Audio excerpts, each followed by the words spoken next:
अभी मैं रोहतास जिला के संथाली प्रखंड में उपस्थित हूँ और जी हाँ, यह एक परमहंस स्वामी परमहंस कोचिंग सेंटर था और आज इसका नाम बदल दिया गया। इसका नाम है विवेक प्रदेश।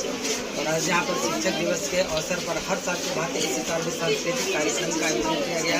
और आप देख सकते हैं कि यहाँ पर तमाम बच्चे और हमारे भारत के विश्व प्रसिद्ध लोगों के माध्यम से यहाँ पर सांस्कृतिक कार्यक्रम किया जाएगा। और सबसे बड़ी बात यह है कि आज के दिन यहाँ के कोचिंग सेंटर के जो डायरेक्टर हैं उनके द्वारा यह अनाउंस किया गया कि अब यहाँ जो पढ़ाई होगी वो 99 रुपये में ही सेवा दिया जाएगा। जी हाँ, पहले तो यह कोचिंग सेंटर निःशुल्क पढ़ाने का काम करते थे असहाय गरीब और दिव्यांग बच्चों को, परंतु अब की बात मात्र 99 रुपये में ये सेवा देने का काम करेगी। और जो भी बच्चे पढ़ने के इच्छुक हैं इस पर अपना फोकस करें, इस पर अपना ध्यान दें और जितना जल्दी हो सके सर से मिले और अपना नामांकन कराने का प्रयास करें।